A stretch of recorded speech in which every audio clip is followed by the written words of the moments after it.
Hello, and welcome to this live stream of today's public meeting, brought to you by Downtown Grand Rapids, Inc. Please stay tuned, and we'll see you shortly.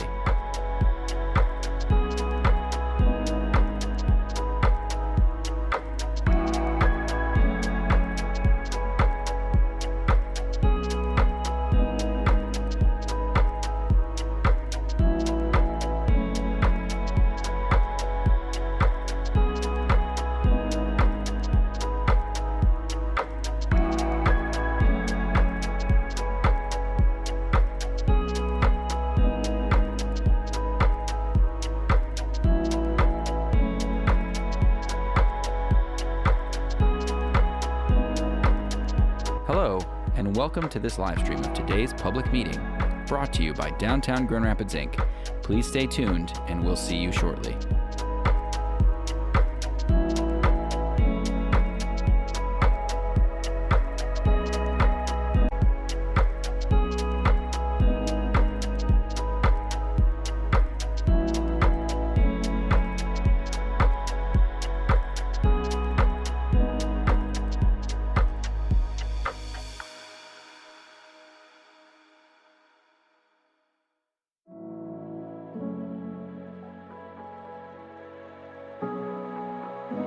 Hello, and welcome to this live stream of today's public.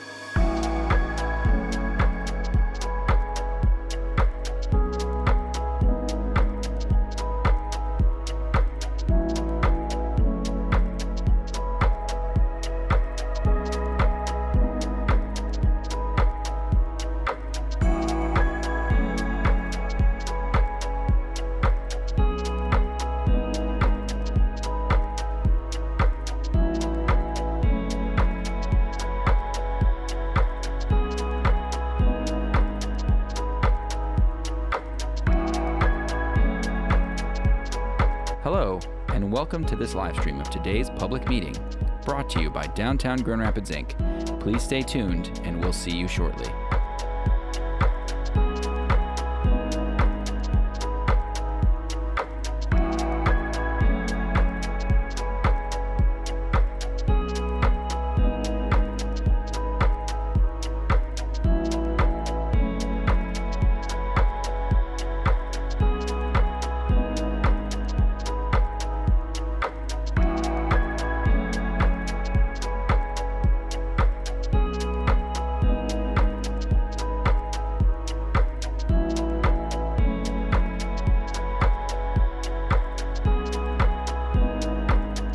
Hello, and welcome to this live stream of today's public meeting, brought to you by Downtown Grand Rapids, Inc.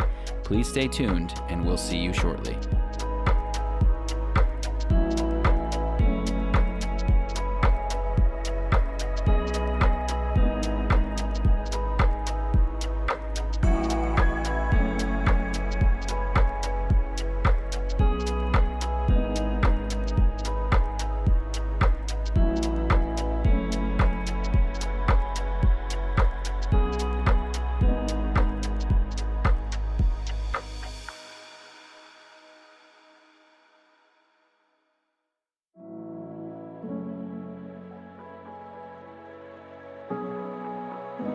Hello, and welcome to this live stream of today's public meeting, brought to you by Downtown Grand Rapids, Inc. Please stay tuned, and we'll see you shortly.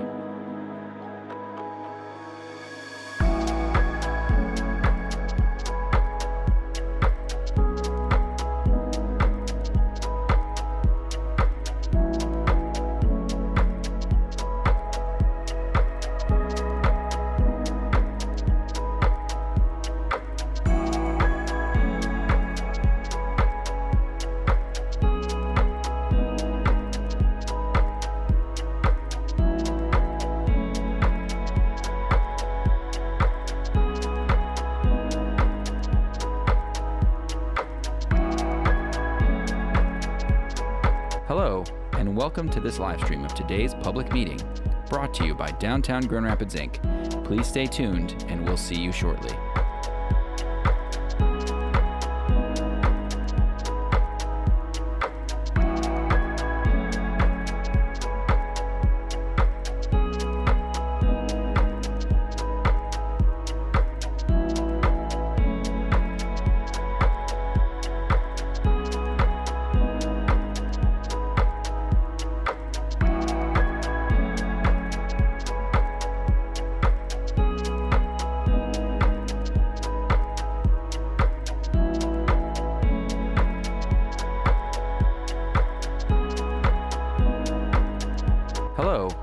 welcome to this live stream of today's public meeting, brought to you by Downtown Grand Rapids, Inc. Please stay tuned, and we'll see you shortly.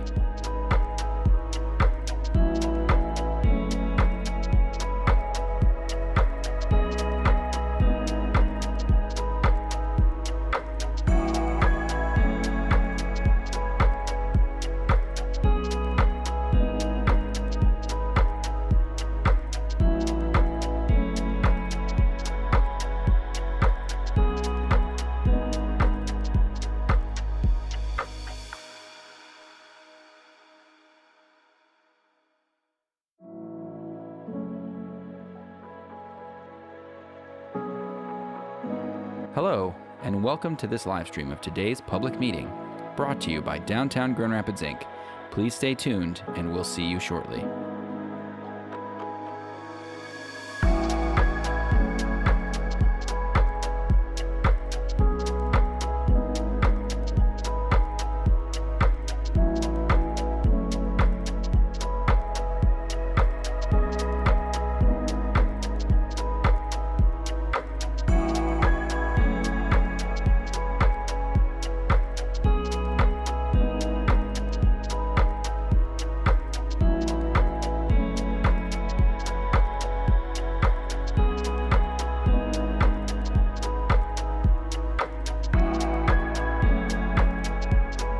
Hello, and welcome to this live stream of today's public meeting, brought to you by Downtown Grand Rapids, Inc. Please stay tuned, and we'll see you shortly.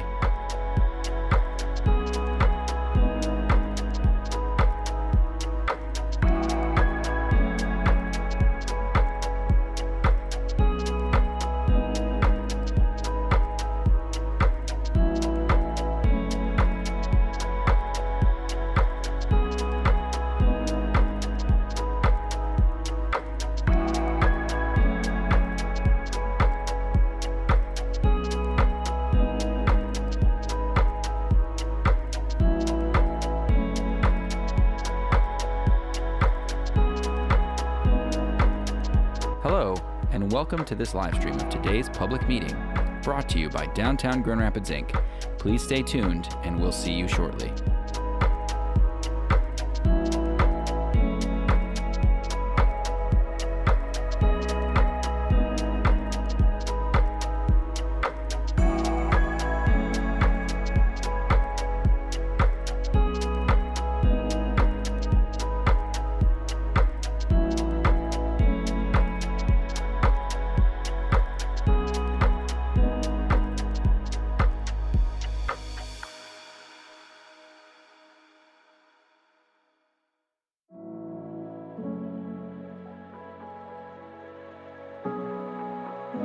Hello, and welcome to this live stream of today's public meeting, brought to you by Downtown Grand Rapids, Inc. Please stay tuned, and we'll see you shortly.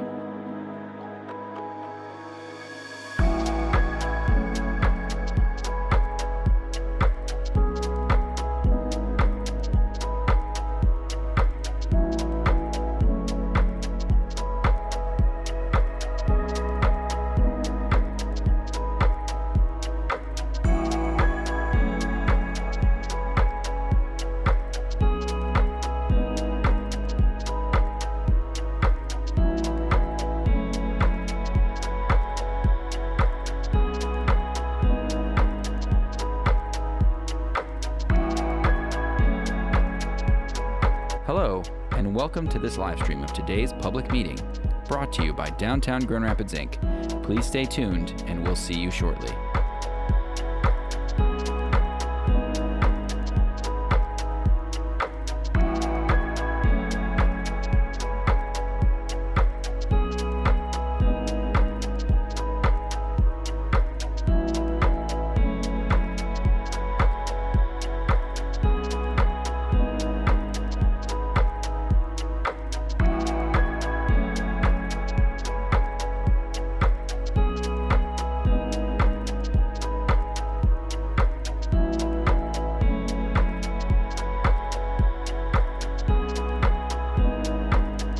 Hello, and welcome to this live stream of today's public meeting, brought to you by Downtown Grand Rapids, Inc. Please stay tuned, and we'll see you shortly.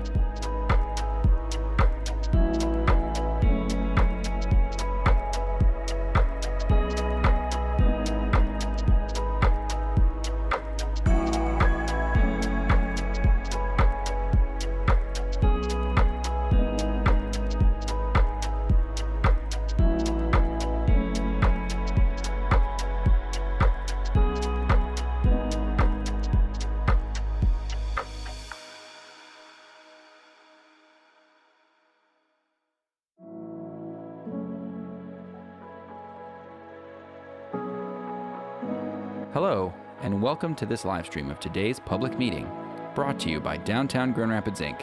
Please stay tuned, and we'll see you shortly.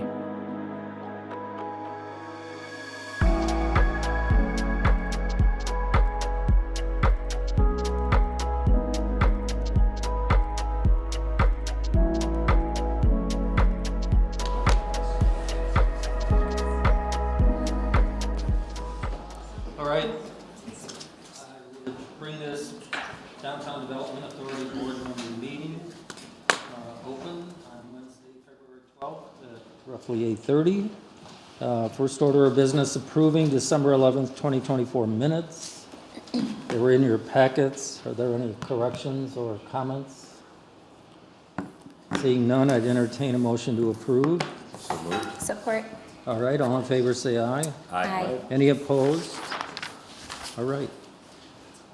January 31, 2025 statements. Are we on our own today? We are on our own. Our treasurer is not in attendance. All right. Improvise. Improvise. Well, we're in decent shape. They were in your packets. Are there any questions? We have a, what is this, 7 months now? Of the fiscal year? Yeah, Yep. 7 months, wow. Are there any questions on the financials? All right, I would need a motion to approve statement D, which is our expenditures. So moved. All right, all in favor say aye. Aye. Any opposed? All right, a motion carries. Next is 2024 audit presentation. Do you want to cue this Yeah, I'll up? just tee it up real quick. Obviously, every year we have an audit conducted in partnership with the city, and this year working with Plant Moran again. So we have Marie Steigel here, who can give us kind of a quick overview of the information that was in your packet, and then happy to take any questions or hear any discussion. So Marie, thanks for being here. Sure. Good morning. Plant Moran continues to be appreciative of the opportunity to serve as the external auditor for the city and the DDA. My name is Marie Stiegel. I'm the principal responsible for the audit. So we just wanted to provide a little bit of information about the purpose of the audit and an overview, high-level overview of the results of the audit. So this was the audit for the DDA for the year ended 6/30/2024. So the purpose of our audit is really to provide reasonable assurance about whether the financial statements that you received in your packet are free from material misstatement. Our audit opinion is included in those financial statements, and I'm happy to report that we provided what's called an unmodified or clean opinion. So an unmodified opinion is the highest level of audit opinion that you could receive from your external auditor. In addition to our audit opinion, auditing standards do require us to communicate a number of other items to the board. And with your packet, you not only received a copy of the financial statements, but what's called our end of audit letter. It's addressed to the board members. And I'll just cover, again, at a high level, the results that are communicated in that letter. So again, it just goes over our audit responsibility of providing primarily an opinion on the financial statements.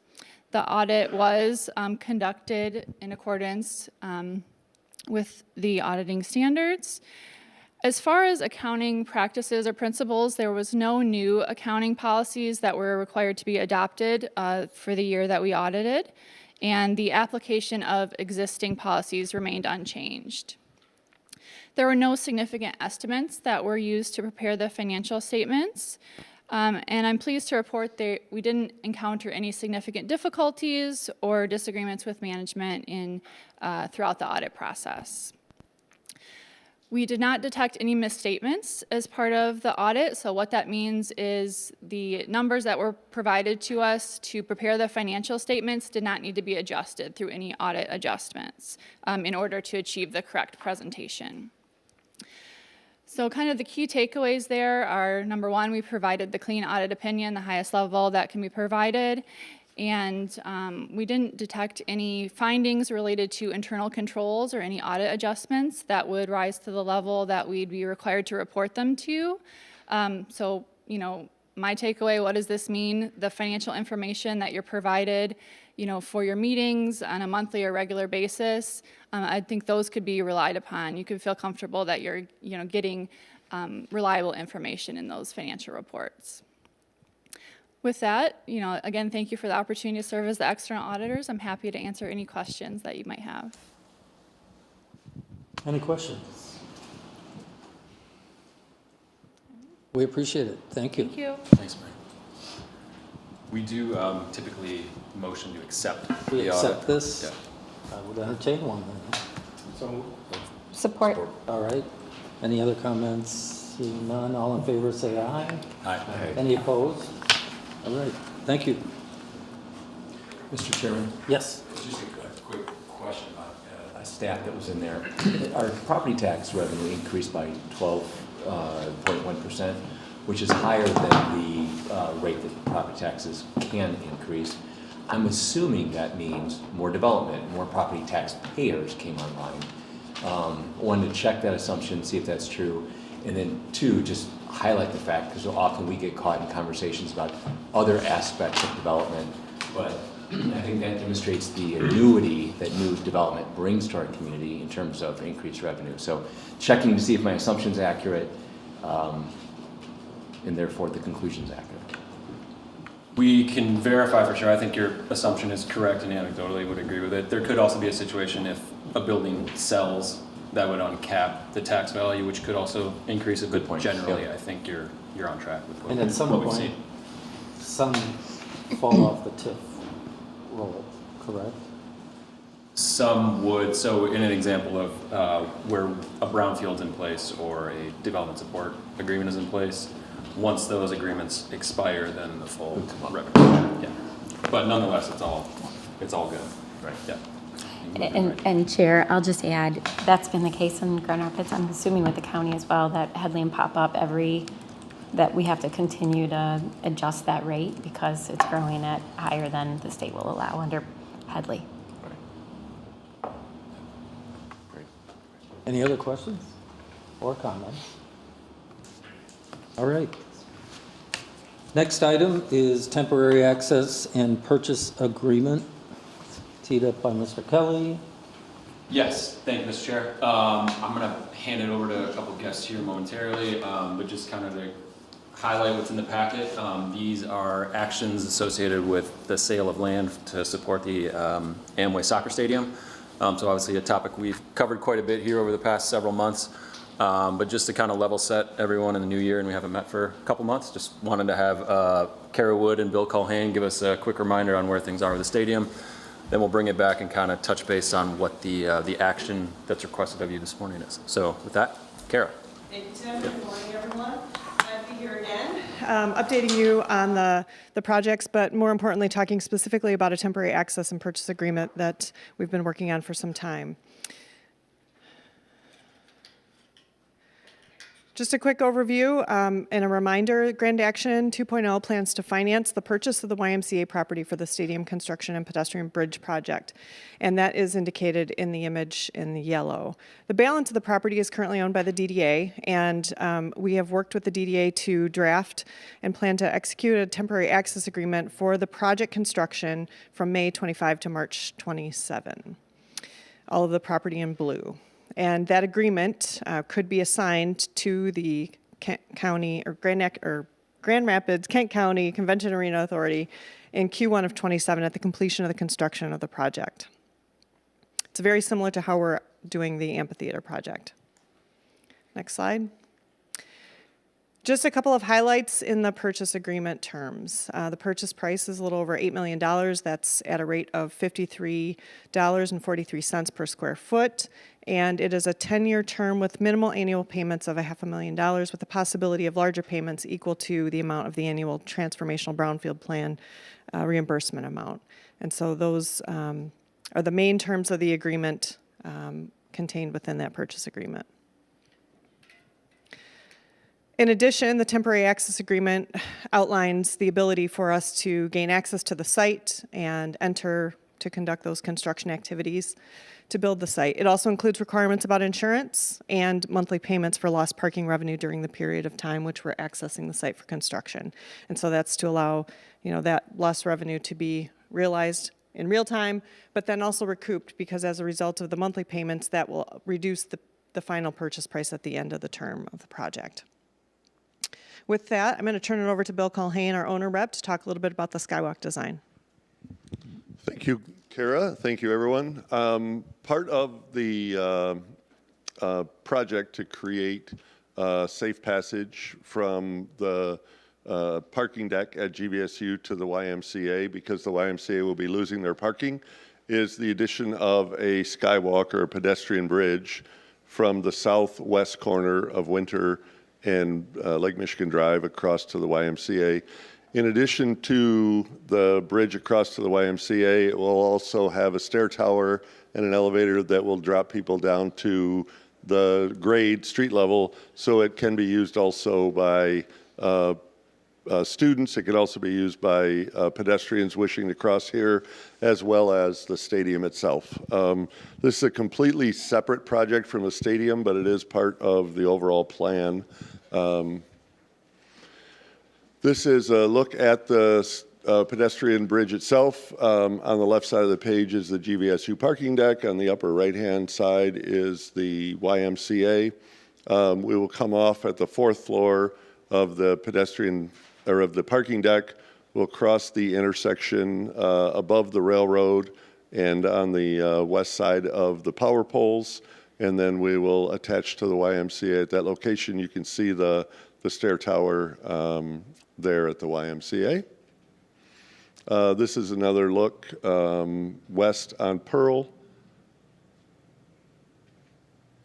And then this is looking south on Winter. Grand Action 2.0 will construct the pedestrian bridge and connector.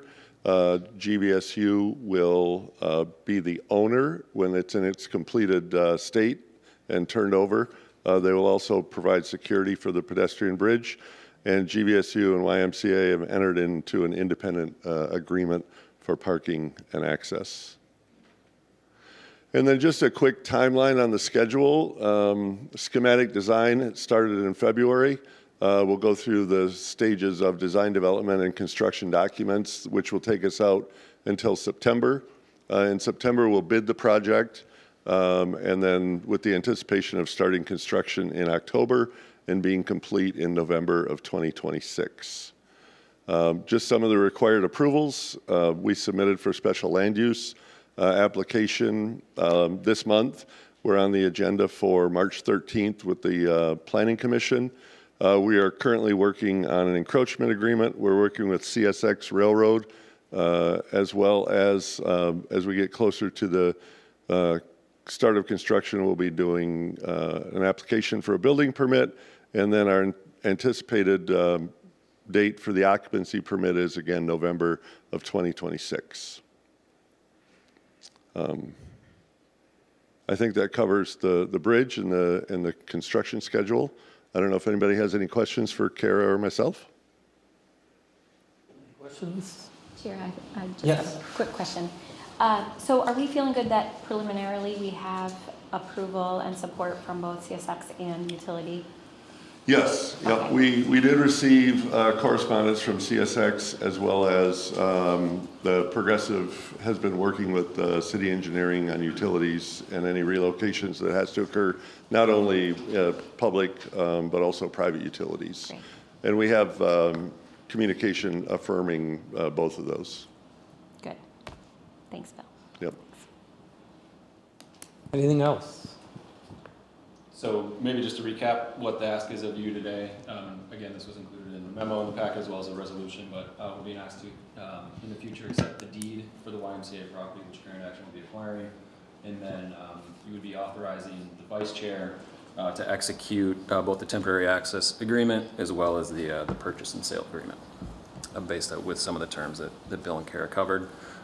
Maybe just one other piece of background, did want to just highlight, while the stadium is going to be taking a pretty large portion of property right in front of the YMCA, we do still preserve opportunities with publicly owned land over on the west side that we envisioned during the Bridge South plan to deliver housing. And we're continuing to work on those, and look forward to bringing you some projects in the near future. Sounds good. So we would need a motion to approve this resolution. Second. All right. Any other comments or questions? All in favor, say aye. Aye. Any opposed? All right, motion carries. Thank you. Go build a stadium. Quickly. Yeah, quickly. Next, we have Mr. Elledge, Retail Innovation Grant for 415 Bridge Street. Good morning. Good morning, everybody. Good to see all of you again. It's been a while since I've been up here. Today bringing forth a retail innovation grant from our latest round of grant review. Struggling mightily with this paper. At 415 Bridge Street, it is Cellar Bird Books, which recently opened their doors in November. And we are fortunate enough to have Leah Kosarak, I hope I said that right, here, who's going to talk a little bit about the bookstore and answer some of your questions. So come on up, Leah. Yeah, let's do that.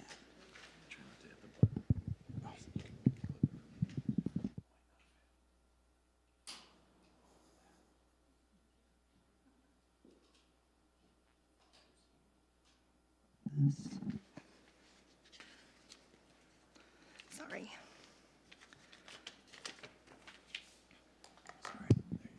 Okay. Okay, cool. Thank you. Okay, hello. My name is Leah Kostrek. I'm the owner of Cellar Bird Books. I'm so glad to be here to share a bit about my business and the journey so far. I took over the space on Bridge Street in mid-October and spent the next few weeks preparing for the opening with the help from my parents, who built several custom pieces for the store. And I also sourced unique furniture from local antique shops to create a cozy, welcoming space. My goal has always been to create a community hub where people can come and relax and connect over books. Cellar Bird Books officially opened in November and is an independent bookstore with a curated selection of for all ages and interests. We carry a variety of genres, from the latest fiction to nonfiction and children's books. I also offer a selection of gifts that complement the bookstore experience, such as puzzles, candles, greeting cards, and more, things that people can pick up for themselves or as a thoughtful gift. I want to provide a little something for everyone, no matter what they're looking for. This year, I started hosting 3 monthly book clubs, including a poetry book club led by a local author. And I've also organized a few special events, like the Onyx Storm release celebration in late January, which was a highly anticipated addition to a fantasy series, which included 2 events at my neighbor, New Holland Brewing. And per attendees' request, we're going to meet again later this month to discuss the book. I've also partnered with local businesses for pop-up events. In December, I was at Sovngarde, and in January, I was at Roots Brew Shop. I'm very excited to continue these collaborations and bring books into more spaces throughout the community. Looking ahead, I plan to host author readings, signings, and other special events, in addition to the monthly book clubs. The store has now been open for about 3 months, and I've been overwhelmed by the positive response. People are excited to have a bookstore in downtown and on the west side, and it's been incredibly fulfilling to see how much the store is resonating with others. I'm so grateful for the support from the community and for being able to play a small role in making this part of the city feel even more vibrant and bringing retail to Bridge Street. As a new business, I've applied for this grant to help cover the challenges I'll face in the first year and a half. Like many small businesses, there's a lot of uncertainty at the start, and having financial support would be crucial in helping me overcome hurdles.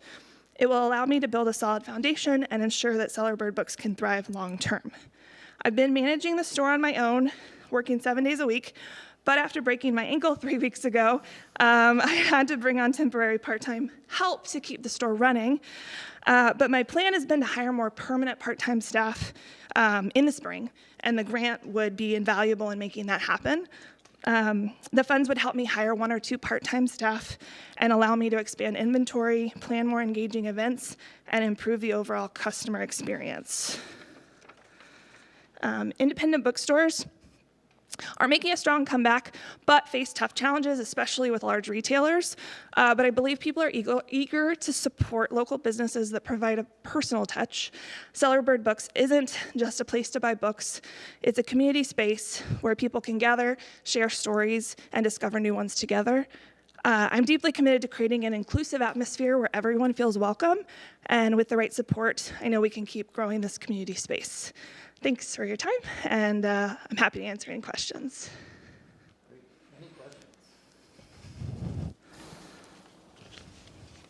Wow. I think it's a great addition.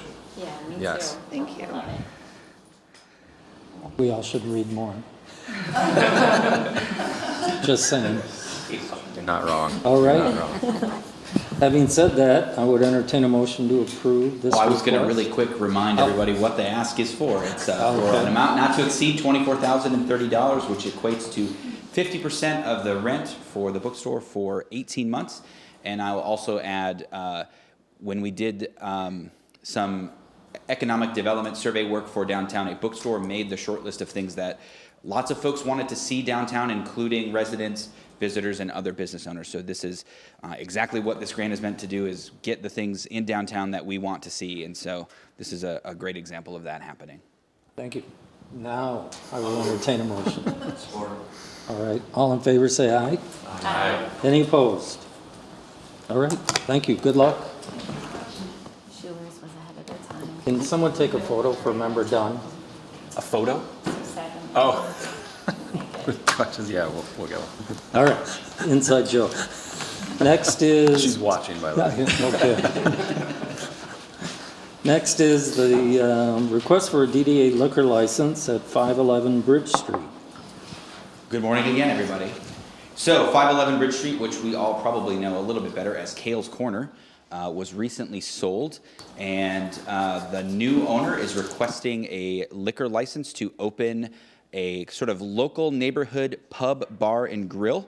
The spot does not have a name yet, so we are just using the LLC name, which you'll notice in the memo. But Dawn, the owner, wanted me to kind of talk a little bit about some of the things that they have planned there. So they're looking to hire about 15 to 20 positions to staff the place, including servers, kitchen crew, bartenders, and management staff. Additionally, they'll be putting in over $100,000 worth of renovations for basically all new flooring, all new kitchen equipment, complete renovation of the windows, and some exterior work as well. She's also aware of the social zone and looks forward to be participating in that aspect of the downtown nightlife as well. She couldn't be here today. She had prior commitments, but she did want me to pass along a thank you to all of you and that she is very excited to join the Bridge Street business community and opening a business in downtown. I'll entertain any questions and answer them the best that I can, but that's the Any request. questions? No, I'm not going to say we all should drink more. All right, I'll entertain a motion to approve. Support. All right, all in favor, say aye. Aye. Any opposed? All right, motion carries. Thank you all. Thank you. Return to the river funding request. Yes, sir. Good morning. Good morning. How are you? Good. Great. So it's that time of the season where our team's already thinking about summer. And before you today is an ask to support 3 traveling art installations for the Return to the River Festival. This festival is a 2-day festival. This is the 3rd year that we're entering that it would be 2 days. It happens along Monroe North. And this year's the footprint's going to change just a scotch with the construction happening at Canal Park. All good things, but exciting, but we'll just have to change the footprint around a little bit. But what we see is every year when we host these traveling art installations along with local art installations and keep the installations here for at least 2 weeks after the Return to the River is a benefit to the community. These are stats that can show you daily activity of visitors that are coming to visit these installations. So it just shows you the positive uptick, and it helps to drive businesses into that district as well after return comes and then after return leaves. And we have an interesting opportunity with ArtPrize too. Each year we work with them on, we're bringing in these installations here for Return to the River. Would you guys like to work with the artists to keep them here for ArtPrize, and also gives the artist an opportunity to enter into ArtPrize for a chance to win, of course, money or grant opportunities as well. So it's a really great partnership with them. This is showing you the visitor count growth from what we can gain from Placer AI from when we started the festival from 2022 to what last year is. So you can see an exponential growth over the last few years from our original visitor counts of, I think the highest date was 1,000, a little over 1,000 in 2022, and last year was 4,130, and that's, again, the data we can collect. So before you today, I have three installations that we would like to bring in. First would be Cloud Swings, where we would be bringing in 2 of these Cloud Swings from Curated Creative Co. out of New Orleans. And as you pump, there's music and the lights in the clouds change. This is, these would be at 6th Street Park, where we like to have more of our family-friendly activities. And last year when we had Los Trompos, the spinning installations, it was just such a fun place for kids and families to play. So we really like the idea of continuing a playground space. So with the Cloud Swings would be Dream Slide. This is a new installation that just happened, just came about this past winter down in New Orleans, and it's a slide that also lights up. So both would be placed and curated in 6th Street Park along with a lot of our other local artists. And then Pyramid Mountains from Town and Concrete, he's out of France, and this would be a brand new installation that they are creating for us, which is really exciting. So it would debut here in the States. We've never worked with Cyril before, and he's a very interesting artist. These inflatable installations have, it's low cost, high impact for the space, and it's also very interactive where you can go underneath. It lights up as well. So just a really fun installation. So we're kind of going on this magical, mystical theme this year, if you will. And the dates for Return to the River are August 23rd and 24th this year. And then again, we'll work with hosting the artwork here longer, and also working with ArtPrize pending your approval on if they would like to work with the artists and keep these installations during ArtPrize. And before you today is an ask not to exceed $80,000 that would support the cost for traveling, hotels, all of that, and artist fees for the 3 different artists and installations. Looks fun. Any questions? Yes. Mr. Chair, kind of a tangential question, it's not on the actual motion here, but how much, what, if any, has been the conversation about trying to get these public art installations created here locally in the way that we've supported the local murals and painters? What would it take to have a competitive community, competitive to the quality here locally, and is there a role for us in that? Well, we'll get to that in the next presentation for funding of the arts, but ultimately what it really takes is there has to be more money for the arts in education. We don't have locally the type of people that are doing these types of traveling artworks. They're mostly industrial designers that then lead into art.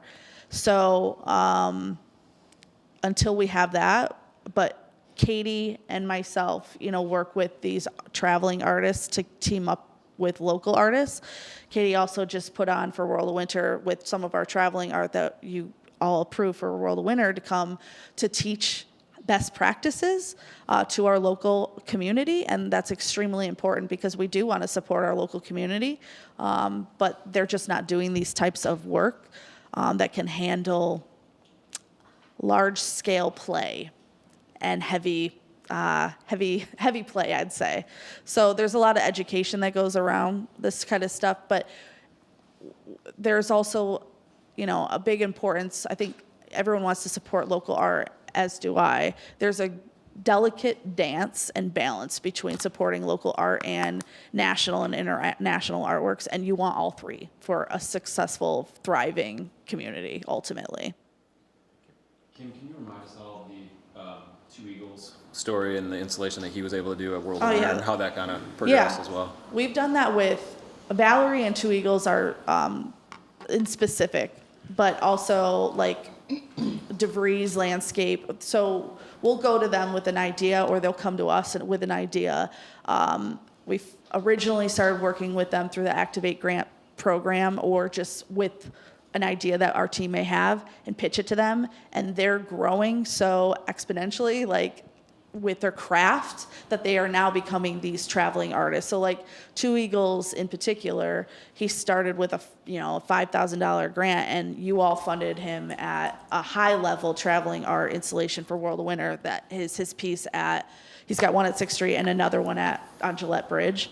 So that just shows like we're really trying to cultivate, and we're also helping him with other international shows, like places that we go to, or that we see, online for when they have open calls, encouraging them to travel as well. So thank you. Yeah, that is it. So just It's there are an a couple of example. recent examples of that, but I think to Kim's point, just some of the education and really the connection networking that bringing some international teams. Yeah, I here would helps with. also add, Art Prize does have a pretty robust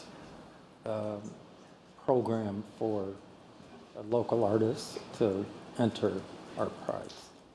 So. It's been a challenge here, like locally, even with the Activate grants, is like getting, fine artists or artists that don't typically do outdoor art in the outdoor and thinking differently. And that's what Katie and I do on a daily basis, is like, okay, you're a fine art painter, or, you're acrylic. How can that be transferred? Well, there's a lot of different ways, and it's really just about education, but they have to want to do it too.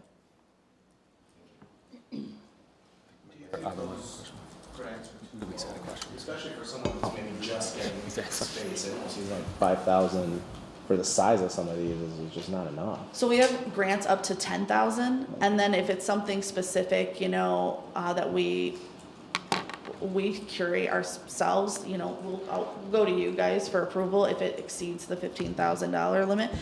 Right now, there haven't been any local artists that have proposed anything for over the 15, besides Two Eagles and Valerie, and both of which have been awarded those additional dollars through you guys. So everyone's welcome to apply. Last year, when I do the global cast call, there was only 3 local artists that applied, 2 of which we funded. So it's open for all, but yeah. Anyone else?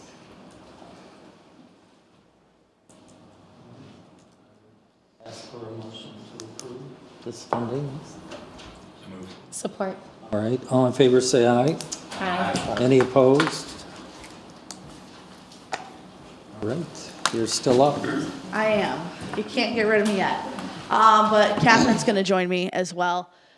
So myself, Catherine, Mark, and Katie have all been working on this little thing called the Grand River Public Art Plan that you all approved to move forward with back in July with MIG, the Cultural Planning Group, and the Native Nations Building Studio, in order to create a comprehensive public art plan along the Grand River Greenway to ensure efforts of funding, maintenance, siting all of these new locations that we have popping up, and taking care of existing artworks, and as well as creating a sense of identity and a theme along the whole Grand River Greenway, creating a curated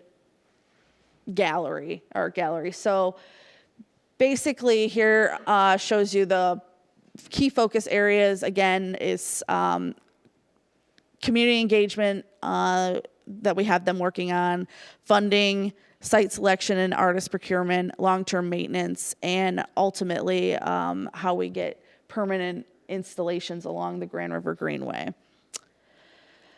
This shows you where we're at right now in the planning. So again, you all approved to move forward with this plan in July. So as you can see, we've come a long way in July. We're right now at a draft phase in the plan that our steering committee is working on and moving forward with here soon on edits and recommendations, and then it will come back to you. But engagement process, I'm going to pass to Catherine. Yeah, thanks, Kim.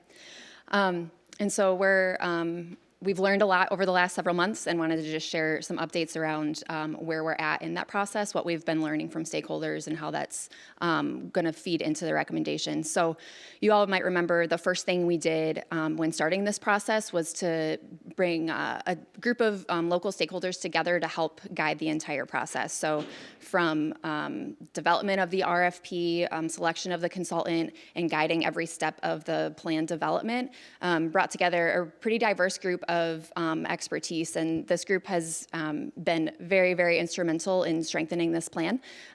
Lots of art curation and art creation expertise, but also policy and management, and just understanding not only the local context, but how we can drive the next step within local art along the Grand River. So sincere gratitude to these folks for their investment in this process so far. We've also done a fair amount of broad outreach around what public art can look like, really understanding that a lot of broad outreach around the river corridor has already happened through really important planning processes like GR Forward, like River for All. We know that people want to see more art, and art is a really important piece of making a vibrant river corridor. And now this planning effort is diving into the next level of details around how we can make that happen. So understanding what stories we want to tell, what themes need to be represented in public art. And we've done that through several different activities at major events, online surveys, pop-up events, but also a lot of one-on-one and small group stakeholder meetings with people in the local art scene and around the river development to understand, really dive into the current opportunities and challenges that we have around a project like this and how we can build on existing assets to create a really amazing experience along the river. Several of these have been multiple conversations, and once we have draft recommendations, we'll be circling back with a lot of these folks as well to make sure that we're understanding it right and that we our recommendations will make sense in the long run. So understanding, here's some of the things we've found so far. People are really excited around the role that art can play in bringing people together along the river and creating interactive and play-friendly and community engagement opportunities, as well as a really deep understanding of the power art can play in strengthening our sense of local place and understanding the local ecology, the local history and culture. So we've seen that through that theme come up time and time again. Understanding that our current collection of art along the Grand River is not representative of our community, and so wanting to broaden whose story is being told, what artists are being included in that process, and making sure that as we're building a process to select future public art, that there's community engagement and broader decision-making process involved in every step of the way. And then also some really great conversations with our Indigenous community around the role they continue to play in placekeeping and in telling their story in the appropriate way, and the role they want to play in public art in the future. So from all of those findings, Kim and I just wanted to share with you where we're currently at in terms of gaps and opportunities for this plan. So, I mean, there's a lot of room for improvement. These are the big highlighted things that our consultant has come up with a notice is a lack of centralized coordination and like clear governance, who's doing what. Ownership is a big thing. So no one entity is overseeing public art. Like in most cities, they have an arts organization to help with these efforts. Unclear roles and responsibilities of who's maintaining the art, who's taking care of it, whose job is it to fund it, maintenance, to curate, all of that. And stakeholder coordination. So also like bringing in private dollars, bringing in public art and where it's being placed and how it's being communicated to the community as well. Inconsistent and ultimately unsustainable funding revenue. So there is no desired or like dedicated fund through the city or the county for public art currently.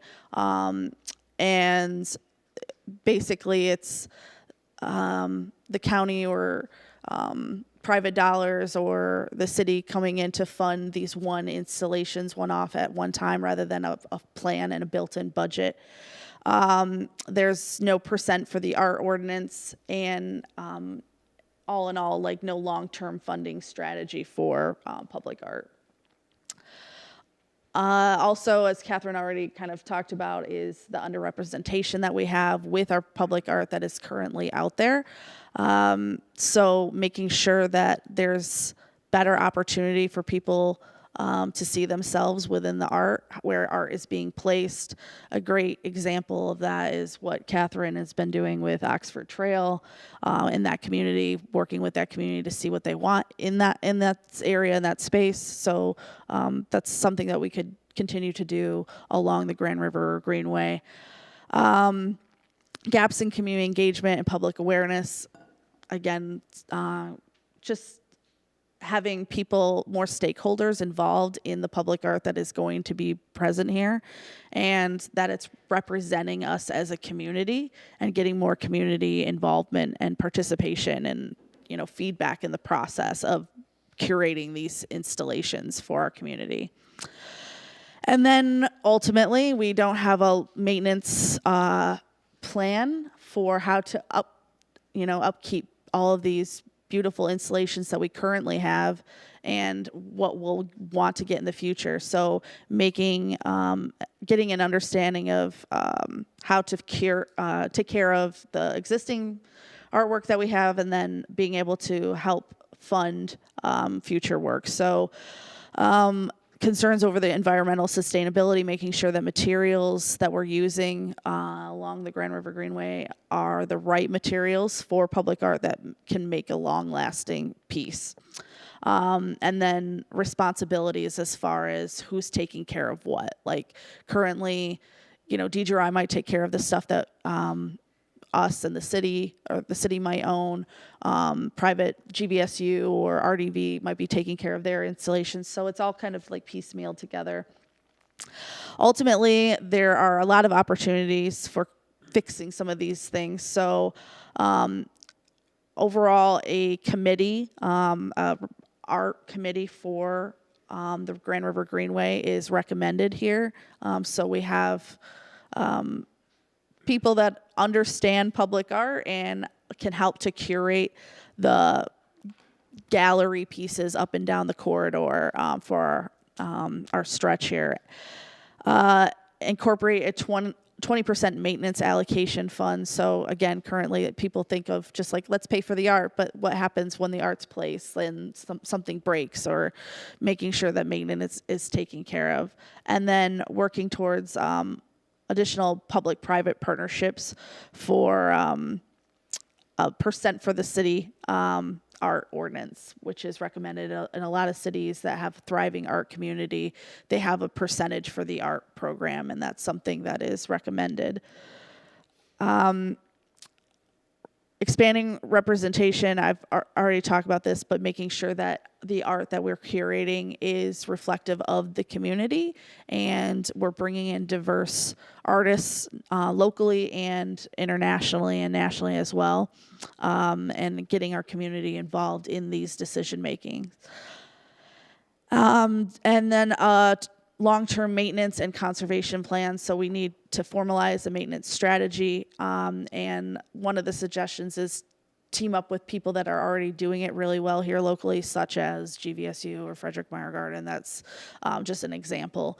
But ultimately, no one's out there cleaning the public art that's currently there and making sure, checking up on if it needs to be updated or fixed. So that's something that definitely could be updated.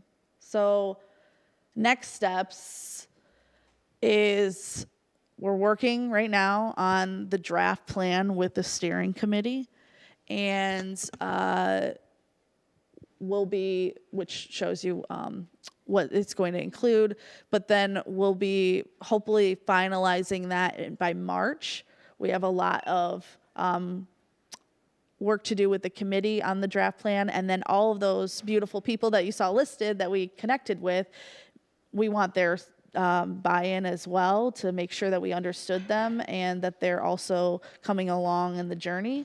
And then we'll be able to bring it back to you all by April or May is the ideal plan. So that was a lot. Any questions for us on where we're currently at? Questions? Yes. Yeah, I support the recommendation. I'm just curious why the committee would be formed under the DDA and not the Grand River Network. That's a great question, Al. So that is the recommendation, that it wouldn't be under DDA in the long term. All right. But what it's looking at is you all funded this, right? So we can get it going. But what the consultants are looking at is they're recommending in the long term this be housed under the Grand River Network, not under DGRI, but just like the Grand River Network is currently housed under DGRI to get it up and running. It's kind of a similar thing. But River Network some members are already getting involved, like understanding that this is a recommendation that's going to be coming. Of course, Catherine and Andy are heavily involved as well too, so. I was just going to say, it's this kind of placemaking that's going to make the Greenway an attraction like none other in the state or even the nation, I think. Absolutely. That's the hope, right? Yeah, sorry. I would just add to a reminder that this is a really important time to be doing this with the amount of investment and infrastructure investment we have coming to the corridor with all the parks and trails, right? Making sure that we have a long-term plan for public art in the corridor instead of how it's been opportunistic and kind of piecemeal. So it's been like ultimately this has been a really eye-opening project for our team. We've all learned a lot, and it's really exciting to see them even put together like a proposed budget of what it's going to cost in just one park for us to raise money to have public art. And this is new for me. It's very interesting and eye-opening, but the opportunity and excitement for the future is overwhelming, and I think our team feels very positive and just excited. Anyone else? Yes. Thanks, Chair. And just to confirm, only because I've been out of it for a little bit, the Grand River Network, it will continue to be focused on countywide, the Grand River throughout the entire county. Yes. Okay. Yes. Yep. Good. Which is also part of the rationale, I think, for ultimately having this land within. Right. Because this will not just be a downtown initiative. Yeah. The exciting thing too is like everyone that we've interviewed from the county, the city, all of these stakeholders in the community, everyone wants the same thing, and they want a thriving riverfront, and everyone seems like that they want the same goal, which is really exciting. And even our consultant said we're very unique, and they haven't met a downtown like us before, so that's also very nice to hear. Yes. Mr. Chair, and like Ally, support the program. It's great, but I would just caution us to be careful when considering, I think it was point 3, when using public funds for anything that is characterized as an artist preference program, preferences by their very nature are exclusionary, even when they're intended to be inclusionary. So we just encourage when it comes to public funds that we're careful. Agreed. Anyone else? We say Grand River Network, but the Grand River Network is actually has consultants that will give us a report to advise us what the options are for setting up the entity that really will take ownership of the Greenway, and I assume this will fall under it as well. It could be an authority, it could be a conservancy, it could be something to that effect. But so more to come. We should maybe the end of the spring we should have something, a report, Yes. Yep. recommendation. Yeah, that work is, as you all know, going on right now. So there'll be some developments to share later in the year. So we do need a motion to do something. No, today right? we're just This was giving you an update. Okay. But we'll be back later. You're not wrong. It does say that, but no motion. Okay. Info. We take it back. Info. All right. Yeah. Next. Thank you for that update. Tim, could you advance, please? It's not working for me. Frozen. So our last update of the day today, another really important piece of riverfront activation is the water trail that runs from, the entire length of the Grand River now. So about a year ago, you all approved some funding for the Lower Grand River Organization of Watersheds to continue on with this work. And we're really excited to have Kara Decker and Anna Cornelia here from their team to provide some updates on what was accomplished over the last year and plans for moving ahead. So thanks, Kara. Good morning. Like Catherine said, my name is Kara Decker. I'm the Director of Environmental Programs at Grand Valley Metro Council. And Grand Valley Metro Council, for those of you who don't know, is a regional metropolitan planning organization. We consist of member jurisdictions from Kent County and Eastern Ottawa County. So my department at Metro Council, thank you, also runs our local watershed council, or the Lower Grand River Organization of Watersheds, LGRO for short. And I'm here this morning with Anna Cornelia, who is our Land and Water Projects Manager. And like Catherine said, we're going to give you an update on the Grand River Water Trail. So we are so fortunate and thankful that this body allocated us some funding to move along the water trail development plan and to move forward with state designation of the water trail. So we're going to fill you in on what we've been up to.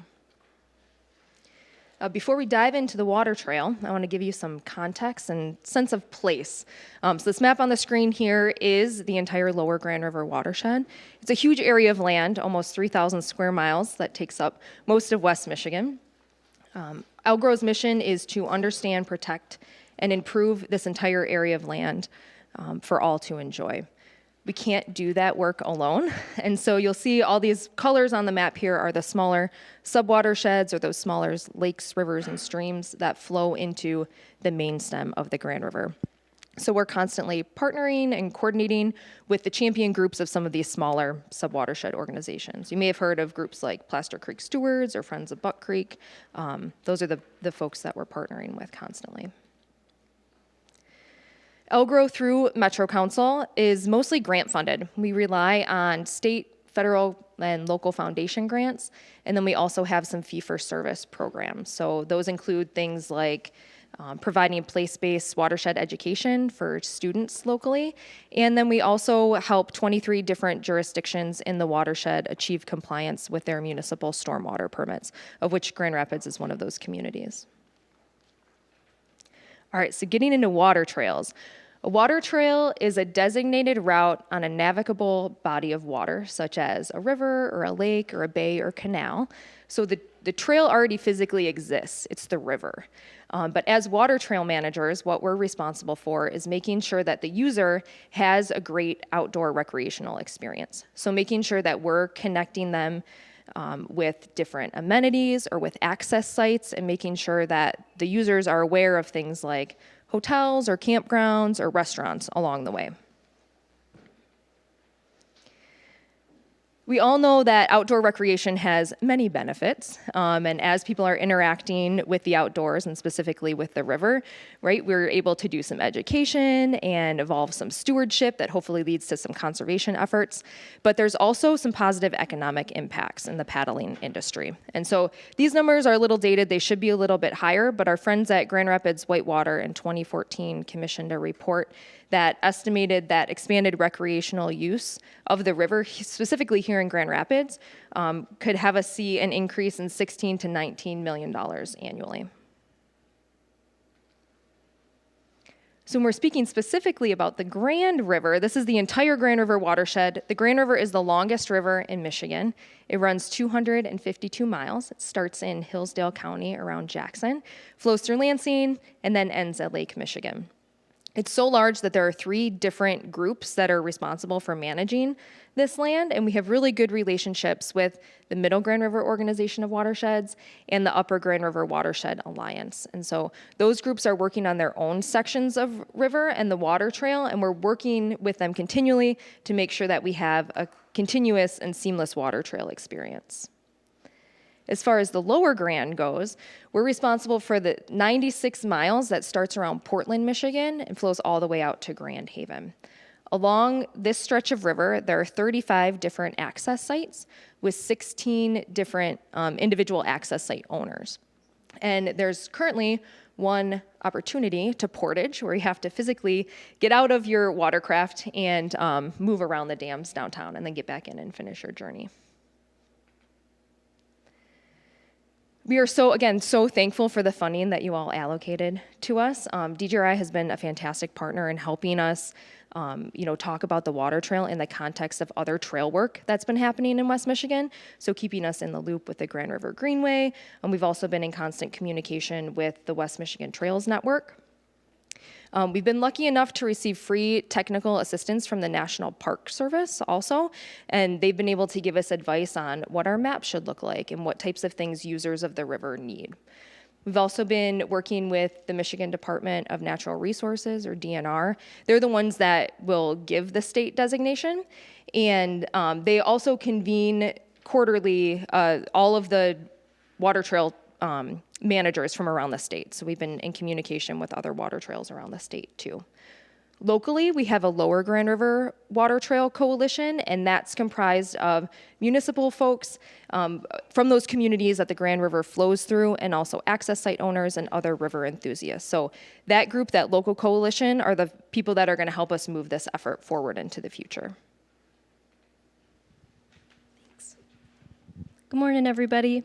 My name's Anna Cornelia. I'm the Land and Water Projects Manager with Algro. I'm so excited to be here today. We, like Kara mentioned, funding from the Downtown Development Authority has supported this work, and so I'm glad to have an opportunity to present an update. So currently there are 11 water trails in the state of Michigan, and I am delighted to announce that the Lower Grand is now part of that 11. Hooray! We're so glad. Thank you. So the Lower Grand joins the Middle and the Upper to create the longest water trail in the state. We received the designation from the Department of Natural Resources in the fall of last year, so we are pretty glad about that. We've been able to leverage the funding from the DDA to secure an additional $50,000 from the DNR as a state appropriation that was awarded to us upon designation. So that's been really good news as well. Since this designation, we've been busy spreading the word to the public and partners through our newsletters, social posts, and blog. We were able to celebrate at the River Rally Conference, which was hosted last May, and we'll continue to spread the word about the water trail. I'm really glad to have this paddling guide. It's hot off the presses. We got it yesterday. So this is the first run, and this is another product of DDA funding. So this supported the creation of the water trail design. covers everything: history, ecology, site access points, engaging with the river safely. So we'll be also leveraging DDA funds through our partnership with the National Park Service Rivers and Trails Conservation Assistance Program. They will be printing a large run of brochures for us for distribution in the spring. So again, this funding has been really instrumental in helping us move this water trail forward. The next step for us is to update the Lower Grand River Development Plan. You can find this on our website. This is the in-depth document that really informed our application for our state designation, as well as the brochure. There are a few edits that need to be made. You can find a draft on our website, and that will be updated shortly. And then our next goal is to sign the Lower Grand River Water Trail. We'll be working with the Upper and Middle to coordinate, as well as regional partners, Grand River Greenway, and engaging with the other water trail managers around the state who have already signed their water trails to learn about best practices and how best to implement signage. And again, this funding has been really instrumental. We thank the DDA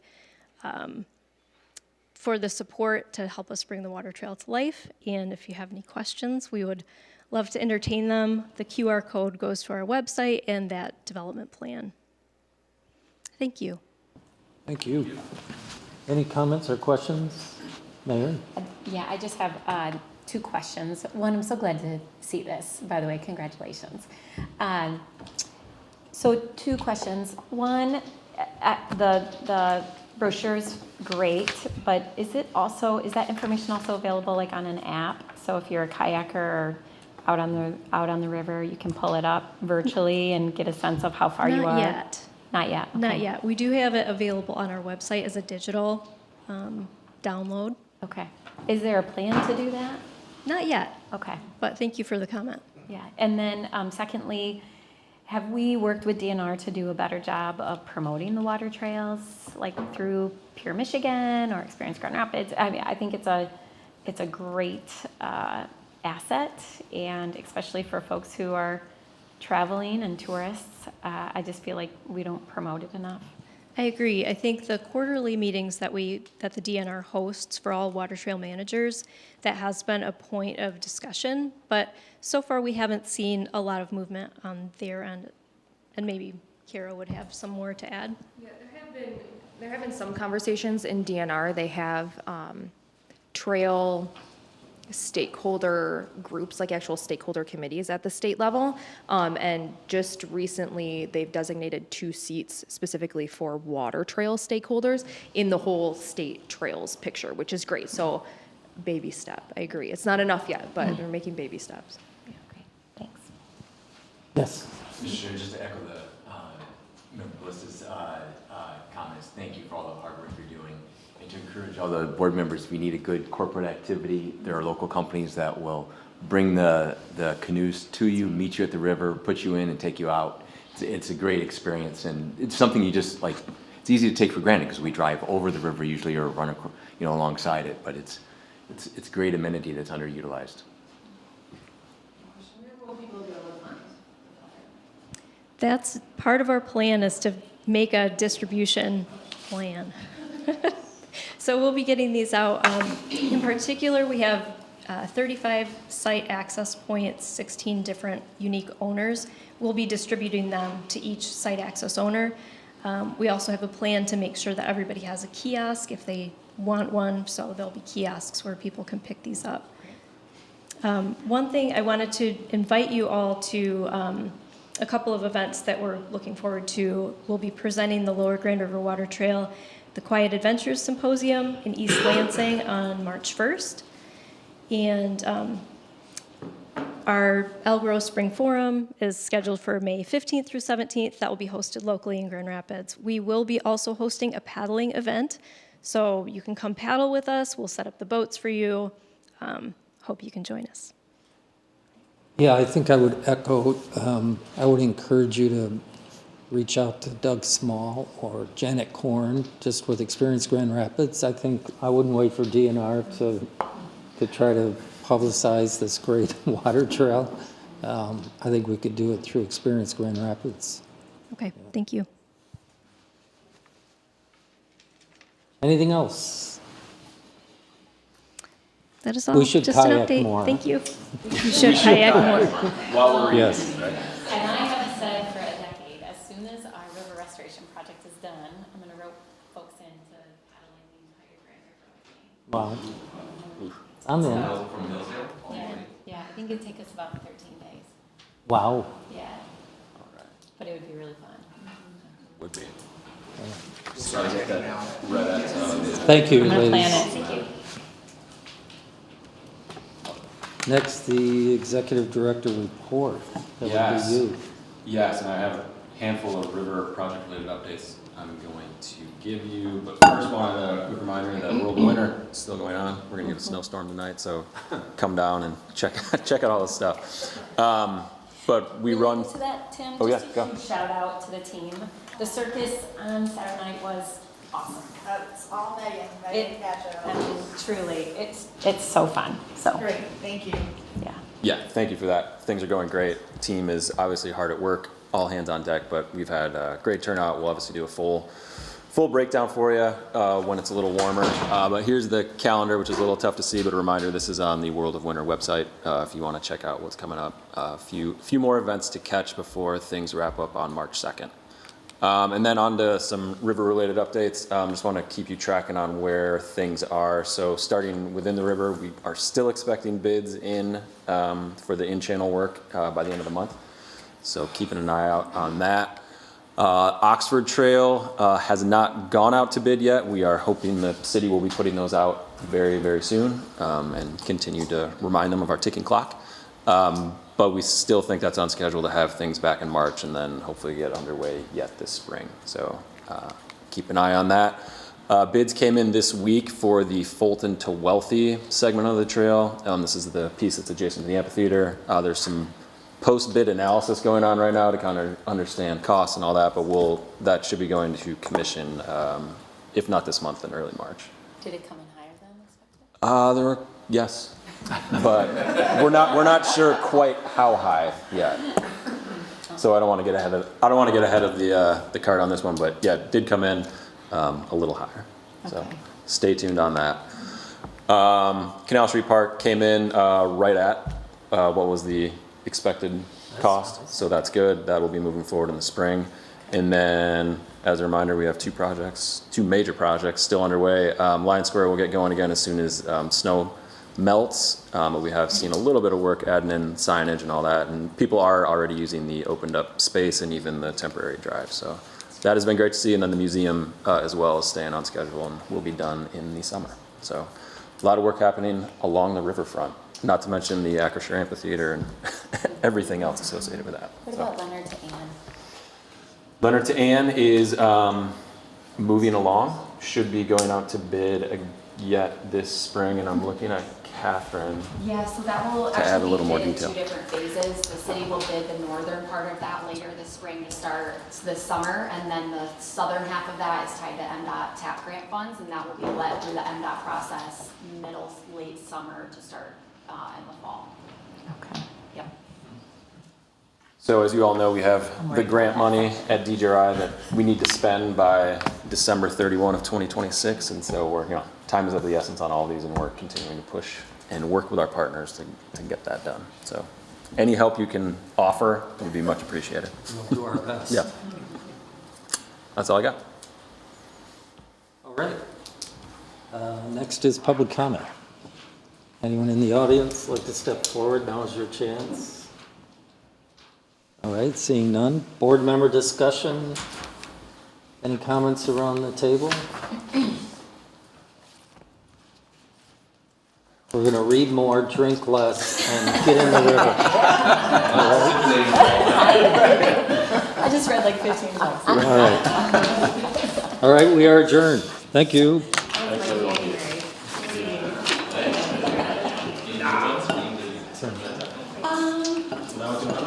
read 15. Hey, Tim.